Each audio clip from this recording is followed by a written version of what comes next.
এ মাইনুল ওদের থেকে একবার ওরাকে উদ্ধার কর। একটু লজ্জা চোখে, একটু লজ্জা মুখে। কিরে তোকে তো ইগনোর করে দিল। কোনো ক্ষমা টমা হবে না, ওখানে কান ধরে উঠবস কর।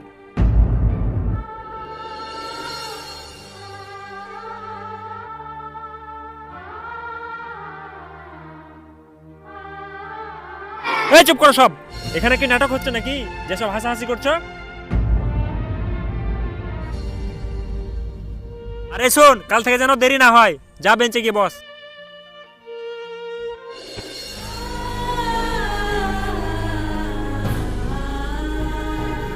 এই তুই শুধু ওকে দেখবি না স্যার যেটা বলছে সেটা শুনবি?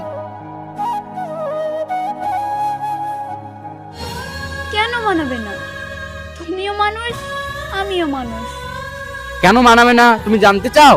তুমি একটা বড়লোক ঘরের মেয়ে আর সামান্য আমি একটা গ্যারেজে কাজ করে খাই, তাহলে তোমার সঙ্গে আমার কি করে মানায় তুমি বলো? ভালোবাসা কখনো গরিব বড় লোক দেখে হয় না। দেখি হোক, আমার দ্বারা তোমাকে ভালোবাসা সম্ভব না।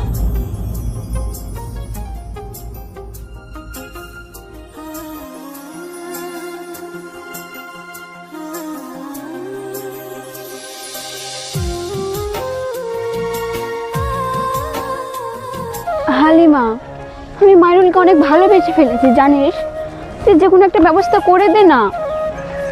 ও আচ্ছা, ভিতর ভিতর তুমি এত দূর চলে গেছো। তোকে এসব নিয়ে টেনশন করতে হবে না, তুই শুধু আমার কথা মতো চলবি তাহলেই হবে। এই সুরজ, একটু শোনো তো। হ্যাঁ বলো হালিমা। তোমার সঙ্গে আমার কিছু কথা ছিল। হ্যাঁ কি বলবে বলো। তোমার বন্ধু ওই মাইনুল।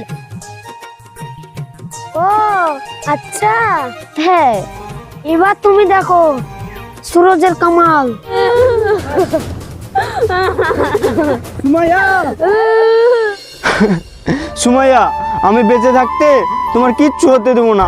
কোথায় কামড়েছে সাপে?